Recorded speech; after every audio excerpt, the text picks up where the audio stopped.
ಶ್ರೀ ಗಣಪತಿ ಶಾರದಾ ಗುರುಭ್ಯೋ ನಮಃ. ಯತ್ರ ಯೋಗೇಶ್ವರ ಕೃಷ್ಣೋ ಯತ್ರ ಪಾರ್ಥೋ ಧನುರ್ಧರಃ ತತ್ರ ಶ್ರೀ ವಿಜಯ ಭೂತಿರ್ಧ್ರುವ ನೀತಿರ್ಮತಿರ್ಮಮ.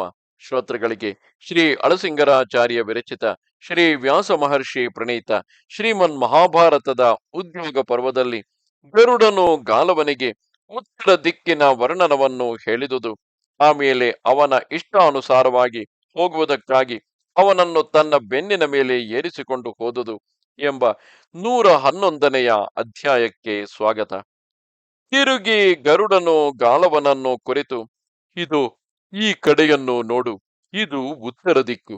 ಈ ದಾರಿಯಿಂದ ಹೋಗತಕ್ಕವರು ಪಾಪದಿಂದ ಉತ್ತೀರ್ಣರಾಗಿ ಸದ್ಗತಿಯನ್ನು ಹೊಂದುವುದರಿಂದ ಇದಕ್ಕೆ ಉತ್ತರ ದಿಕ್ಕೆಂದು ಹೆಸರು. ಜನಗಳನ್ನು ಪಾಪದಿಂದ ಉತ್ತರಿಸುವುದರಿಂದಲೇ ಇದು ಉತ್ತರ ದಿಕ್ಕೆನಿಸಿದೆ. ಪಾಪದಿಂದ ಉದ್ಧರಿಸುವುದರಿಂದಲೇ ಇದು ಉತ್ತರ ದಿಕ್ಕೆನಿಸಿದೆ. ಓ ಗಾಲವ, ಸಮಸ್ತ ನಿಧಿಗಳಿಗೂ ಈ ದಿಕ್ಕು ನೆಲೆ ಎನಿಸಿದೆ. ಇದು ಪೂರ್ವ ಪಶ್ಚಿಮಗಳೆರಡಕ್ಕೂ ಮಧ್ಯಸ್ಥಾನವಾಗಿರುವುದರಿಂದ ಇದನ್ನು ಮಧ್ಯಮ ಮಾರ್ಗವೆಂದು ಹೇಳುವರು.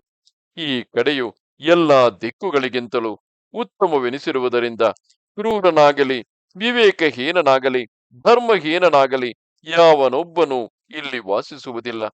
ಈ ದಿಕ್ಕಿನಲ್ಲಿಯೇ ಬದರಿ ಎಂಬ ಕ್ಷೇತ್ರದಲ್ಲಿ ನಾರಾಯಣಾಂಶವೆನಿಸಿದ ಶ್ರೀಕೃಷ್ಣನು, ಪುರುಷೋತ್ತಮನಾದ ನರನು, ಸೃಷ್ಟಿಕರ್ತನಾದ ಬ್ರಹ್ಮನು ಇರುತ್ತಿರುವರು.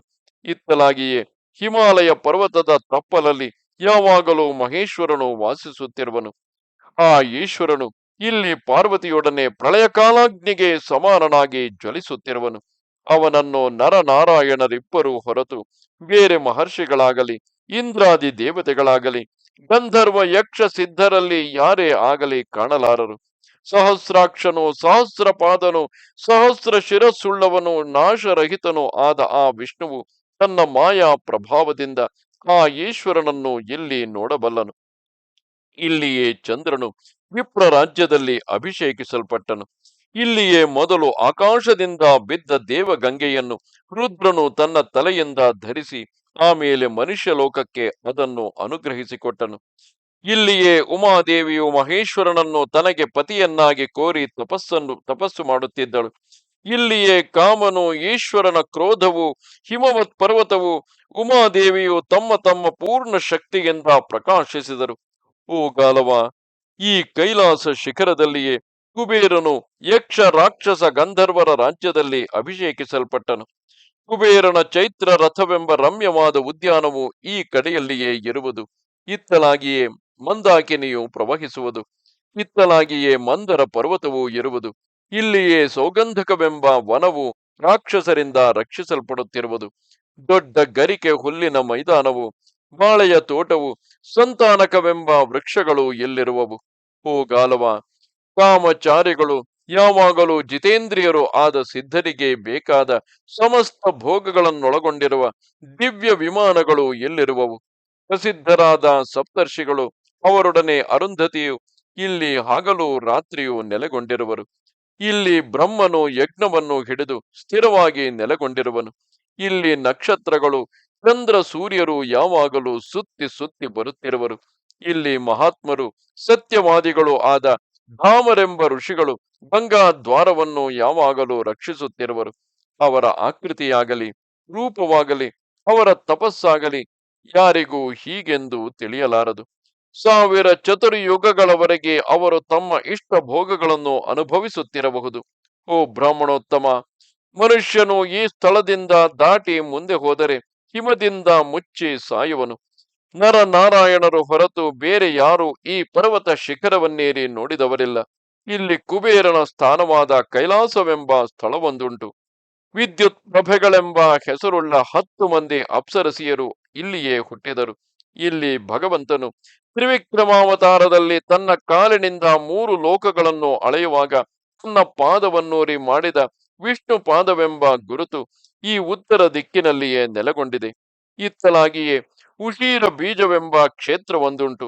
ಅದರಲ್ಲಿ ಜಾಂಬೂನದವೆಂಬ ಸರೋವರವೊಂದಿರುವುದು. ಮರುತ್ಪುರವೆಂಬ ಮರುತ್ತನೆಂಬ ರಾಜನು ಇಲ್ಲಿಯೇ ಯಜ್ಞವನ್ನು ಮಾಡಿದನು. ಇಲ್ಲಿ ಜೀಮೂತನೆಂಬ ಮಹಾತ್ಮನಾದ ಬ್ರಹ್ಮ ಋಷಿಗೆ ಹಿಮವಂತನಿಗೆ ಸೇರಿದ ಪರಿಶುದ್ಧವಾದ ಚಿನ್ನದ ಗಣಿಯು ತಾನಾಗಿ ಕಾಣಿಸಿತು. ಆ ಮಹರ್ಷಿಯು ತನ್ನಲ್ಲಿದ್ದ ಅಮಿತವಾದ ಆ ಧನವನ್ನೆಲ್ಲ ಬ್ರಾಹ್ಮಣರಿಗೆ ದಾನ ಮಾಡಿಬಿಟ್ಟು ಅದಕ್ಕೆ ತನ್ನ ಹೆಸರನ್ನು ಕೋರಿದುದರಿಂದ ಆ ಧನವು ಜೈಮೂತ ಎಂದೆನಿಸಿತು. ಓ ಬ್ರಾಹ್ಮಣೋತ್ತಮ, ಇಲ್ಲಿ ದಿಕ್ಪಾಲಕರು ಬೆಳಿಗ್ಗೆ ಮತ್ತು ಸಾಯಂಕಾಲಗಳಲ್ಲಿ ತಮ್ಮಿಂದ ಯಾರಿಗೆ ಯಾವ ಕಾರ್ಯಗಳಾಗಬೇಕೆಂದು ಕೂಗಿ ಹೇಳುತ್ತಿರುವರು. ಓ ಗಾಲವ, ಹೀಗೆ ಈ ಉತ್ತರ ದಿಕ್ಕೆಂಬುದು ಇನ್ನೂ ಅನೇಕ ವಿಧಗಳಾದ ಅತಿಶಯಗಳಿಂದ ಕೂಡಿದುದು. ಬೇರೆ ಎಲ್ಲ ದಿಕ್ಕುಗಳಿಗಿಂತಲೂ ಉತ್ತಮವೆನಿಸಿದುದರಿಂದಲೇ ಇದಕ್ಕೆ ಉತ್ತರ ದಿಕ್ಕೆಂಬ ಪ್ರಸಿದ್ಧಿಯುಂಟು. ಇದು ಸಮಸ್ತ ಕರ್ಮಗಳಿಗೂ ಉತ್ತಮ ಸ್ಥಾನವೆನಿಸಿದೆ. ನಿನಗೆ 4 ದಿಕ್ಕುಗಳ ವಿವರವನ್ನು ಹೇಳಿದುದಾಯಿತು. ಇನ್ನು ನಿನಗೆ ಯಾವ ಕಡೆಗೆ ಹೋಗಬೇಕೆಂಬ ಇಷ್ಟವಿದೆಯೋ ಹೇಳು. ನಾನು ನಿನ್ನನ್ನು ನೇರವಾಗಿ ಅಲ್ಲಿಗೆ ಎತ್ತಿಕೊಂಡು ಹೋಗಿ ತೋರಿಸುವೆನು. ಸಮಸ್ತ ಭೂಮಿಯನ್ನು ಸುತ್ತಿಸಿಕೊಂಡು ಬರುವೆನು. ನನ್ನ ಬೆನ್ನ ಮೇಲೆ ಏರಿ ಕುಳ್ಳಿರು ಎಂದನು. ಇದು 111ನೆಯ ಅಧ್ಯಾಯವು. ನಮಸ್ತೆ ಶಾರದೆ ದೇವಿ, ಕಾಶ್ಮೀರ ಪುರವಾಸಿನಿ, ತ್ವಾಮಹಂ ಪ್ರಾರ್ಥೆಯೇ ನಿತ್ಯಂ, ವಿದ್ಯಾದಾನಂಚ ದೇಹಿಮೆ. ನಮಸ್ಕಾರ.